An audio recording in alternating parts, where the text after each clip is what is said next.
গাইবান্ধায় আমন ধানে মাজরা ও কারেন্ট পোকার সাথে গোড়াপচা রোগে নষ্ট হচ্ছে শ বিঘার ফসল। জমিতে সকাল বিকাল কীটনাশক স্প্রে করেও লাভ হচ্ছে না, তাই ফসল ঘরে তোলা নিয়ে দুশ্চিন্তায় হাজারো আমন চাষি। গোলাম মোস্তফার প্রতিবেদন, জানাচ্ছেন মোহাম্মদ ওয়ালিউল্লাহ। গাইবান্ধায় আমন ধানে মাজরা ও কারেন্ট পোকার পাশাপাশি গোড়া পচা রোগে নষ্ট হচ্ছে হাজার হাজার বিঘার ফসল। জেলার সুন্দরগঞ্জ, ফুলছড়ি, সাঘাটা, সাদুল্লাপুর, পলাশবাড়ী ও সদর উপজেলায় আমন ধানে পোকার আক্রমণে মাথায় হাত কৃষকদের। ধান বাঁচাতে প্রতিনিয়ত জমিতে কীটনাশক স্প্রে করেও কোনো উপকারে আসছে না।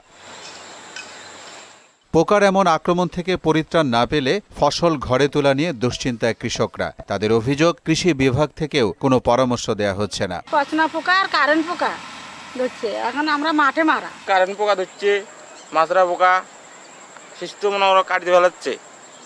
পেঁয়াজ তো কোনো খবর টবর নাই।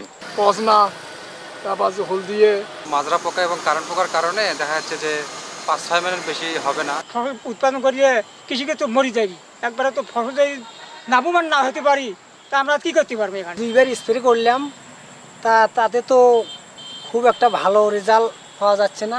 তবে পোকার আক্রমণ ও গোড়া পচা রোগ থেকে ফসল বাঁচাতে মাঠ পরিদর্শন সহ উঠান বৈঠকের মাধ্যমে কৃষকদের পরামর্শ দিচ্ছে কৃষি বিভাগ বলে জানান উপজেলা কৃষি কর্মকর্তা। উঠান বৈঠক, গ্রুপ মিটিং, কৃষকদেরকে পরামর্শ দেওয়া এবং জমিতে কারেন্ট পোকার জন্য যে অনুমোদিত যে সকল কীটনাশক আছে সেগুলো স্প্রে করার মাধ্যমে কারেন্ট পোকা দমন করার জন্য আমরা আমার মাঠে যারা উপশহরে কৃষি কর্মকর্তাবৃন্দ আছেন তারা সহ উপজেলা এবং জেলা পর্যায়ের কর্মকর্তাবৃন্দ প্রতিনিয়ত মাঠ ভিজিট করছেন।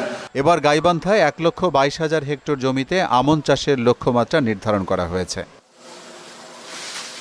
মোহাম্মদ ওয়ালিউল্লাহ, মোহনা সংবাদ।